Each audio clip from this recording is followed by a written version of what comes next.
Welcome to Inside the Nest, episode 8. I can't believe we're moving on this quickly here. We've got a really exciting episode planned for you today. Cody Jamieson, Halifax Thunderbirds captain, joins, and the most recent first round pick in the 2020 NLL entry draft, Ethan Riggs, will also join us. But up first is Jammer. So, Cody Jamieson, thank you so much for taking the time to appear on episode 8 here.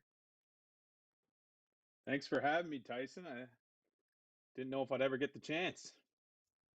Yeah, we're saving the best for later in the season, I want to say. But Cody, you've been quite the busy guy. Lots on the go as of late. I know the cancellation of the season has to be tough, but you've managed to stay quite busy. Like I said, a new podcast that has an episode under your belt, Coffee with the Boys. Can you tell me a little bit about that project? Yeah, it's just been a fun little thing with Kyle Jackson and Luke Magnan and the media guru himself, Charlie Ragusa. Um, it was Coffee with Kyle, and I was an avid listener, but he kind of wanted to rebranch and add me and Luke with him. So we were more than happy to join him. We're just kind of there to support, I guess, and KJ's really the mastermind and does all the work. It's really cool to give a voice to the players and have a players only podcast essentially. What's kind of the goal moving forward with this? Well, we wouldn't necessarily call ourselves just a lacrosse podcast where, you know, I would think after the first two episodes here, I think we talk, 75% about non-lacrosse stuff. So we just kind of like to get together and talk, and we'll see where this goes. We had our first guest on last night. The podcast will be released on Thursday, so look forward to that. And we're just looking to see how far it will take us, really. I've talked a bit about how busy you've been. You've just been named in Ontario Junior A Lacrosse League governor as well. What impact would you like to make with that league there? Well, I think the news of another Junior A league really took my community by surprise. Um, the fact that some of our boys wouldn't be competing for the Minto Cup, really shook me and shook a lot of my peers, as well as the group of kids who are currently playing junior and striving to win a Minto Cup, like the teams that previously. I've happened to win one. I went to four and won one, so I know how hard it is to win. Um, and a lot of guys, didn't get the chance to win. I was only the second team from Six Nations here to win. Well, I was a part of the second team to win, and you know, a lot of people, wish that they could have had that opportunity um, to not only play but to win a Minto Cup. With that new league, all the support to them. Obviously, the more lacrosse, the better. Hopefully, more kids will stay playing lacrosse, after midget and after minor lacrosse. But um, just for the fact of our community not being able to play in the Minto Cup, I had to move forward and make sure that the team stayed in the OLA and make sure that Six Nations will be competing for the Minto Cup for a long time. Cody, while we're on this topic, what do you feel that the sport of lacrosse has to do in order to grow, just across the board? Between field, box, the junior level, the minor level, and the professional level. I think we just need to get eyes on it. Not too many people that watch lacrosse um, think that it's boring or think that it sucks. I think a lot of a lot of people who see it for the first time, they become infatuated with it, and they become you know fans. Maybe not diehard fans, but they become fans, and they're really intrigued and they want to see more. So if we can get more sport, more people playing the sport, more people giving it a the old college try, I think that'll go a long way. You got to see that firsthand in Halifax this past season, I guess, in 2020, which was unfortunately cut short. But what was the experience like there, seeing the game kind of blossom and the city of Halifax really, taking to the sport? Yeah, that was amazing to see, and to be a part of. We felt like we were and to have, the fan support that we had in our first year was remarkable. Where a lot of us came from with our former team, we had some good fans, but they weren't, really loud, or they weren't really into it, or we didn't really have that distinct home floor advantage. Where I feel right from the very first game in Halifax, we knew that we had a distinct home floor advantage that could rival, any in the league, all the other, big time clubs that people talk about, like Buffalo or Calgary, Colorado, everybody with a big loud fan. I think Halifax really, set ourselves up and put us on the map when it comes to, home floor advantage for fan atmosphere. Cody, back in 2017, actually, I think it was 2018, the Rochester Nighthawks went on that run to the finals. And I was lucky enough to be able to cover the team and be around the club. And there was just something special about that roster that year. You could really feel it. There was an aura about the club. I've noticed a bit of a similar atmosphere there. And when I was on hand for the draft back in September, I could really feel it was just a family that is being built with Halifax. What can you tell me about the mood, the vibe in the dressing room, and just amongst the people in the organization? Yeah, I think Kurt has done a, terrific job, you know, putting the pieces together to make us, feel that comfortable. Um, our time in Rochester, we had some very good teams and some very close teams, but I feel, the move definitely helped our team come together even more than it already was. We were one of the fortunate teams where we fly together every almost every week. So going to Halifax, we would all meet at the airport, and that just gave us that much longer together, without any distractions. When we would drive to Rochester, obviously we would drive with the same group of guys every week, and sleep in the, have our own roommates, the same roommates every week. So it just became kind of mundane and kind of scheduled. Where with the everybody meeting at the airport, having lunch with everybody, getting to know everybody a little bit more. And then once you get to Halifax, going out to eat, you don't have your own car or anything, so you travel in bunches, and that just improved our dynamic. But with the group of beauties that we got in there, it's always fun, and there's never a dull moment. Whether it's Withers chirping somebody, or somebody, or a guy like Bushi chirping him. It's always fun, and it's always lighthearted.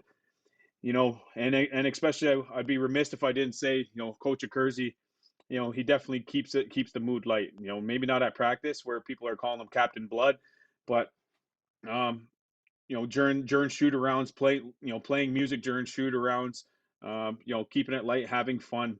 Also being one of the guys, chirping guys, and challenging guys to shoot offs and things like that.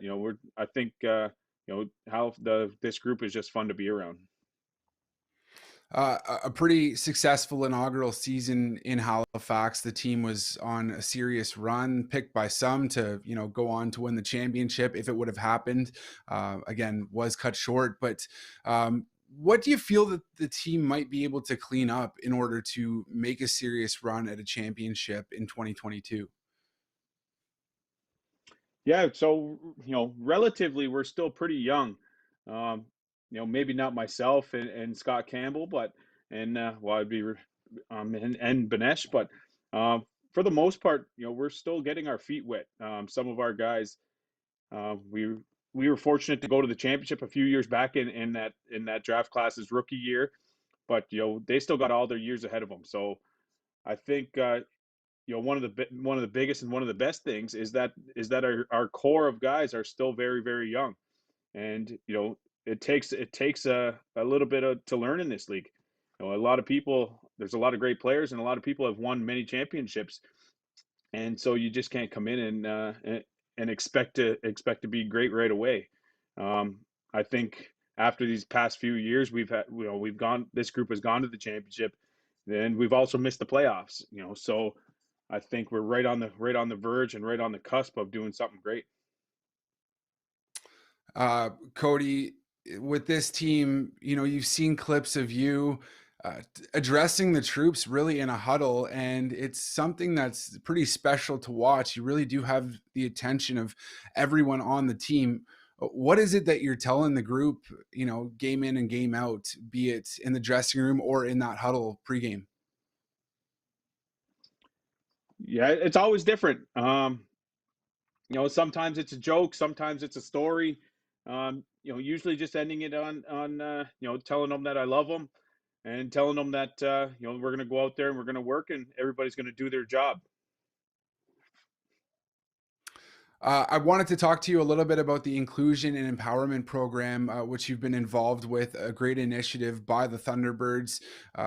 It's great to give people a platform to speak up and for others to be able to listen. You've been a part of some weekly calls. What's one thing that's maybe jumped out to you or kind of surprised you with what you've heard on these calls and in these conversations? Um, I guess I'm just surprised on the the amount of work being put in Halifax and the surrounding areas to grow the game of lacrosse. There's a lot of organizations and a lot of people, putting in hours and hours, because of their love of lacrosse and trying to grow lacrosse and trying to get more people playing, sticks in more hands. Having kids with that same smile that we all grew up on. Learning the game, learning how to pass, learning how to catch, and even down to learning how to pick up a ball. So I think that was the biggest thing where we felt like there wasn't very many lacrosse programs or there wasn't very many lacrosse players in Halifax or in Nova Scotia. But I quickly saw that there's a fair amount and it's only growing. And so I think that's one thing that the Thunderbirds organization does a great job at, where we're definitely helping and we want to help grow the game in Nova Scotia. I've talked about how busy you've been, obviously, with the inclusion and empowerment program. You spoke at LaxCon back in January. You're always involved at the grassroots level. Again, now becoming a governor in Ontario Junior A lacrosse. Why is it important for you to kind of have your hand in so many different places of the game of lacrosse? And what legacy do you want to leave behind when you kind of walk away from the game, maybe just as a player? Yeah, I just I owe everything to lacrosse. I owe everything I've got. It gave me a college education. I met all my best friends and most of my friends through the game. Um, gave what went to university, had a lot of good times, got to travel the world. So everything almost everything I had world is from picking up the stick. And I just want to give that same opportunity to as many youth and as many people as I can. Um, it was special, and I've told this story before, but growing up, we didn't have too much, and I didn't have too many friends, but my lacrosse stick, was kind of like my best friend, where I played with it every day. I took it to the grocery store. I slept with it. If we went for a walk in the park, or if we went to a festival, my stick came with me, and I just cradled and I just played with it and had fun. And if that's what another kid needs, maybe he just needs to feel it and feel that power and that medicine in it. Cody, we've got Ethan Riggs, who is going to be joining on here in just a little bit. I want to know, from one first round pick to another, what is maybe some of the pressures that come with being a first round pick in the National Lacrosse League? And what would you tell him? What advice would you give to him? Well, I would just tell him, pressure is a privilege. You're very privileged if you have to feel that pressure, and not everybody gets to feel that way. Um, and to just keep doing what he's been doing. He's been playing lacrosse long enough. He knows how to play the game, obviously, or else he wouldn't have been drafted that high. Just keep playing the game. Work hard, and he maybe hang around, maybe eat lunch with Graham Hossack, lunch and dinner with Graham Hossack, and see if you can get in that mind a little bit. Cody, I gave fans the opportunity to submit their questions, and we're live right now. So, fans, if you're watching, you do have questions for Cody Jamieson or for Ethan Riggs, please submit them now. But I have one here from Rob Josie, and he says, will you play in the PLL this summer, or will any of your teammates? So, you planning on staying involved in the field game? It's been a few years. Um, it's been a few years since I played. I think I had maybe a 7 year, 8 year MLL career. Um, I don't know. Maybe if a team wants to take a chance on a veteran, maybe I'll play. But I bought the pass last year, and I watched a lot of Water Dogs games for Jake Withers, and we all we're very happy to see him out there and support him, and all our guys. We got a few guys who played and a few guys coming over after the MLL. So even if I don't play, I'm looking forward to watching them. Nikki Keach says, Lily would love to know if she is still your princess, and she can't wait to see you and the guys when you come to Rochester and play. So that's another question we've got here. Yeah, yeah. I was actually looking forward to seeing everybody, all my old friends, and all my friends and family, and extended family in Rochester. Unfortunately, the season canceled right before back-to-back weekends there, but I was definitely looking forward to getting back to Rochester and putting on a show for them. Okay, one more question here. Travis, I want to get this right. I think it's Pelon, but he's asking if you miss him. And I think that goes back to a game in Saskatchewan where I think you were chirping at him from the penalty box and you sprayed him. I think he was chirping at you, Yeah, I should say, in the crowd. yeah, that was one of my funnier moments because he was. I love chirping. I love people chirping me. Um, Yeah. it doesn't get in my head as much as people try to think so, and I just enjoy it. I think it's funny, and I laugh about it in the moment, and I can laugh about it after. But that time, I just kind of gave a spray of my water bottle through the crack in the window, and it got him pretty good. And so I think the NLL made a rule after that where if No anybody more. gets caught doing it, they get a fine or something. But um, it was fun. Yeah. Hey, listen, it made for a great picture. So it's a pretty cool moment in time, and we're talking about it here today. So all in good fun, and I think Travis, feels the same way, just having some fun there. We kind of got to this earlier, Cody, but maybe aside from lacrosse, what are a few of the things that you like about Halifax and playing there? And that comes from Jeff Talon. First thing that came to mind that I liked about Halifax is definitely the Dornairs. I'm a huge Yeah. Dornair fan. I actually came to Halifax in 2007 for the World Championships, and that's where I kind of fell in love with them. Me and Sid were eating, one sometimes two a day when we were there. So and since 2007, we've always talked about, like, let's just take a road trip and let's just drive back there just to get Dornair, and then we'll drive back home. Um, whatever, however long that would be, 26 hours or something like that. So uh, I've definitely always wanted to come back, and definitely, you know, being able to play there this time around. Well, the last time I did, but for the hometown team is really special. So should we be getting in contact with King Donaire about a Cody Jamieson sponsorship? Maybe have you as the I, face of King Donaire? well, I got a T-shirt. They gave our whole team Or T-shirts, so I made Donaire a King. trade and got one for Sid too. Yeah, Dornair King did. Donaire King. See, I messed it up. That's my fault. I need to get to Halifax and experience one of these. I have been, but never had Donaire King. So that's on my list of things to do. Cody, I mean, we could talk lacrosse for so long. I do appreciate you coming on here for episode 8 of Inside the Nest. I'm sorry for keeping it so long, but I'm sure I like the we'll. number. I like the number 8. Yeah, that's what I was doing. I had that in mind as I Yeah. was scheduling the shows. But really appreciate you coming on. I know you're a busy guy. I'm really looking forward to seeing what you bring to the table.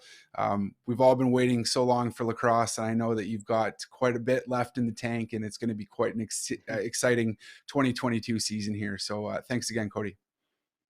Yeah, thanks for having me on. I'm really looking forward to getting back.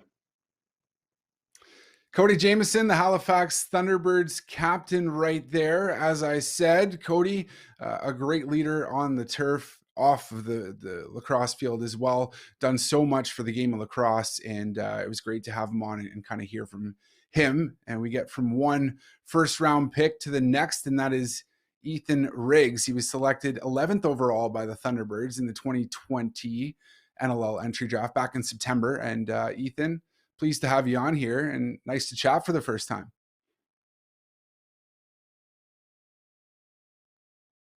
We got a frozen screen here. I can't hear Ethan. We're just going to wait 1 second and see if we can get the connection back. Ethan stands at about 6'4" now and 215 pounds. So quite the big rig coming in, a defensive specialist, if you will. I've had the chance to watch a couple of his clips, and he really does lay the body quite hard, and that's got a lot of people on the Thunderbirds excited about having him. There we go. We got him up on the screen now. Yeah, sorry Ethan, about thanks that. for joining. It's all good, my friend. It's all good. Welcome. Let's go back to the start of your time with the Thunderbirds. What was the feeling like when you heard your name called, being selected 11th overall by the team back in September? It was surreal, to be honest with you. Like when I first heard my name being called, I wasn't expecting it at all. Just seeing the projections and how I was supposed to go somewhere in the second round, and then hearing your name called in the first round by a team that, well, where I have family out east as well. It was crazy and just so surreal for me. So you got family out east. That was my next question. Have you been to the city of Halifax, and what's your experience been I like there? I have been just for a couple days, and honestly, it's so beautiful out there. Like I love the city of Halifax. It's so nice. Didn't do too much there when I went there. It was just more of a stop for me. But when I was there, it was a lot of fun for sure. When you hear your name called, you got to be thinking immediately. I know it was probably a little bit far away. I guess the team was expecting to play come November, December. But what are you thinking about there, just in terms of your preparation for the season and what you need to do to compete at the professional level? Uh, Honestly, it was more of a thought of I need to get in shape and I need to get in shape fast. Because I know these guys don't play around. And I know it's going to be a huge jump from junior A. And I don't know. I just like it was just working out every day for me to just keep in shape, right? It's almost so hard to get ready to actually play in the professional leagues. You can train all you want, but nothing's like actually playing in it. Ethan, when you look at this team, when it comes time for training camp, what are you setting your sights on? Is the goal to be on that opening night roster? Yeah, for sure. It'd be awesome to get on that opening night roster for sure. I mean, like, even if I don't, I'm gonna keep working hard and harder to eventually make that roster. I know I'll never stop working. Uh, Even if I get that opening night roster, I'm gonna keep working harder and harder. You've certainly shown that over the years playing lacrosse. You've climbed from the junior C ranks to the junior B ranks and then to junior A, playing with the Burlington Chiefs. You've taken a bit of an unconventional route to the professional level. Why junior C? Why junior B? And then making the jump to the A level? Well, when I first was, I played Oakville for my whole minor career, and then I had to go to Hamilton, and no one really knew who I was. So it was kind of a fresh slate for me. But when I got and tried out for Junior B, I didn't make the initial squad, so I went down to Junior C. I played a season with Junior C and AP'd a lot of games with Junior B. So my first year at Junior C, we actually won the Meredith Cup. That was with Brantford, and then I moved up to Junior B, and then I think I AP'd one game with Junior A, and then the next year I went to Junior A. So I definitely got a taste of every level. That's for sure. And what has that kind of taught you, just climbing those ranks? Honestly, it's taught me to. It's almost like respect for each level. Like each level brings something that the other level doesn't. In junior C, it's more of a tough, gritty, down to the bone, a lot of hitting game. Junior B, it's a little bit of both speed and hitting, and then junior A, it's just a different beast in itself. It's a lot faster, stronger, and then now it's to make the jump to professional, I guess. We've talked about training and you saying that you need to stay on top of it. I had quite the fun chat today with your coach in junior A for the Burlington Chiefs, and that's Danny McCray, who's also the captain of the New York Riptide. Lots of fun. I had no idea that he had known you as long as he did, and that you guys actually do some training together. So, producer John's got the clip ready to go. We'll Oh take a no. look at that. Let's go back to Riggsy and just kind of looking forward to the future. Let's say he's on that opening night roster for the Halifax Thunderbirds and you're taking him on playing for the Riptide. What are you saying to him in warm up before you guys go head to head? Oh man. I don't know. I might just have to remind him of a couple of workouts where we're, doing our 1 rep max, or we do a few that, are timed. And I just got to remind him how many years I have on him. I think I got a 12 or 13 years on him, but the old guy still beats him in a couple of those races. So it doesn't have to be much. Just going to plant the seed just a little bit there and just watch it unravel.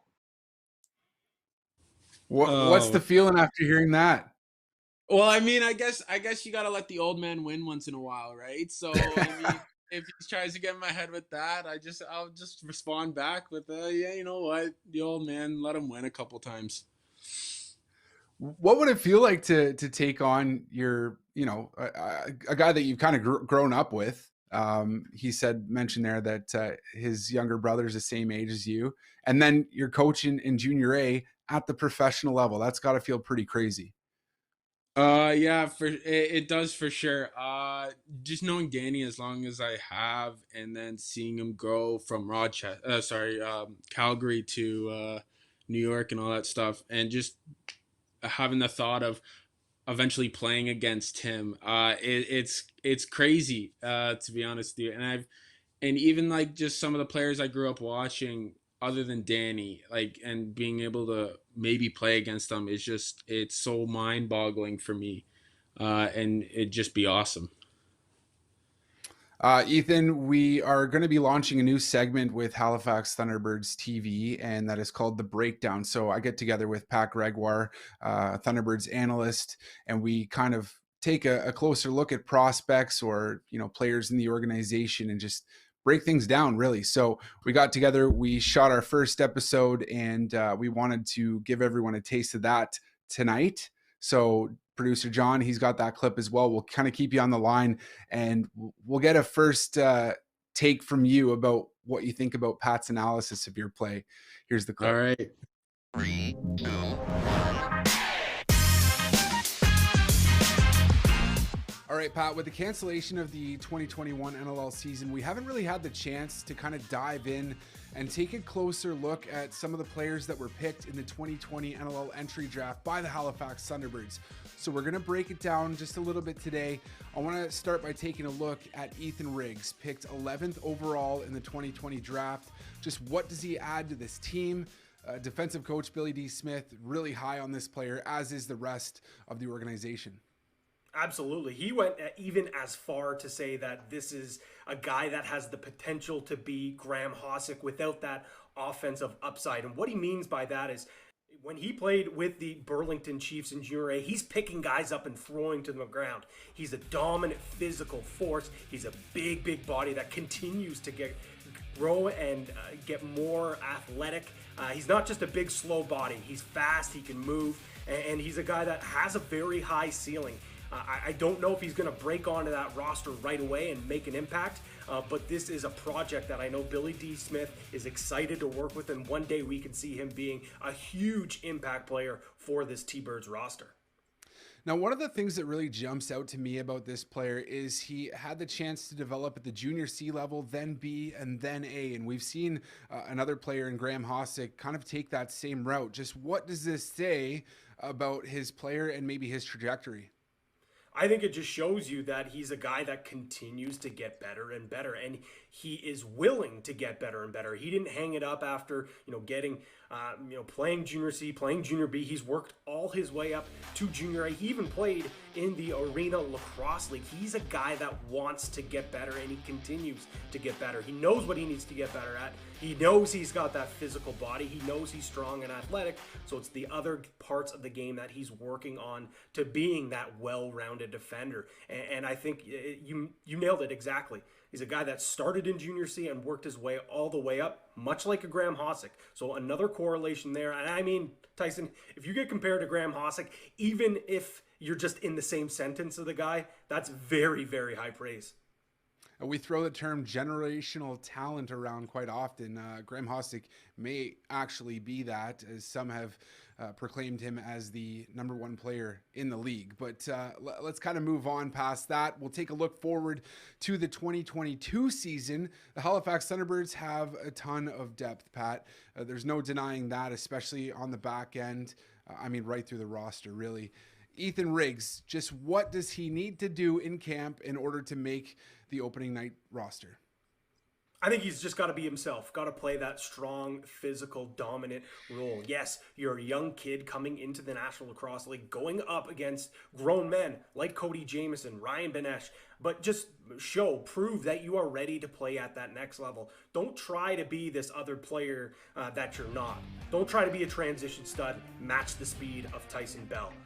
Try to be the player that, this organization, Kurt Stiers and Micah Kersey and Billy D. Smith were so high on. Do the things that you can, and I know he is capable of doing that. And I think he has to come into this camp knowing, listen, you're not going to log the minutes that a guy like Graham Hossick, Tyson Bell, as I just mentioned, someone who's coming into the organization, or even a new player like David Brock. You're going to be a rookie. You're going to have to earn your floor time, and that starts on day one when he steps foot on training camp turf.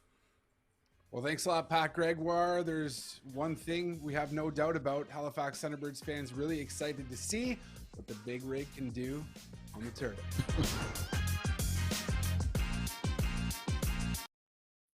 There you have it. We're kind of putting Pat on the hot seat here, I guess. Riggsy, what do you think of his analysis there?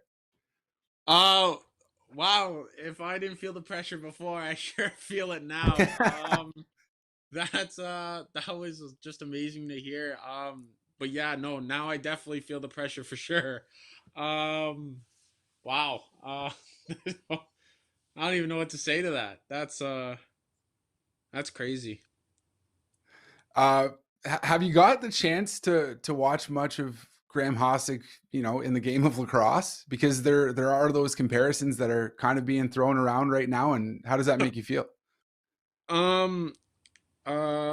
Like I said, it's a lot of pressure, for sure. But I've watched a little bit of him, and he's just such a good player. And when Pat said he's like him without the offensive ability, I for sure see that. I'm not known for my offense for sure, but I am known for that big presence. It just all I could think about is pressure. But I know I can rise to the occasion and turn that pressure into something special. Well, the cancellation of the season has been tough, but that does give you some more time to, get even more game ready for the 2022 season. Hopefully your rookie season here with the club. Everyone's really excited to see you take the turf. Really appreciate you coming on this episode, and it's been a blast to chat with you, man. Thank you so much for having me on. It's been awesome. Of course. That's Ethan Riggs, your first round pick in the 2022 NLL entry draft.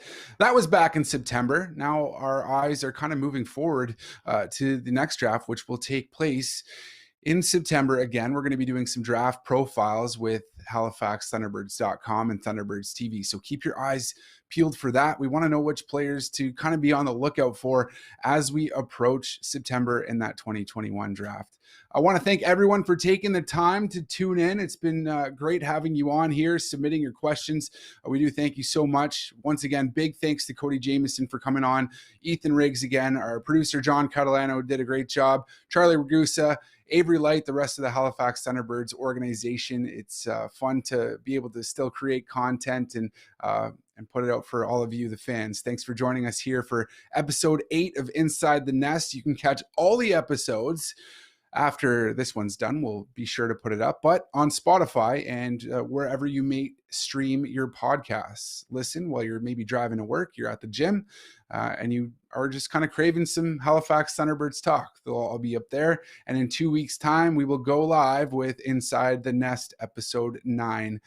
That is 2 Tuesdays from now. Same time, 8 p.m. Atlantic, 7 p.m. Eastern, and 4 p.m. for all those on the West Coast. I'm Tyson Geick. Once again, thanking you for tuning in, and we'll see you in 2 weeks. Take care.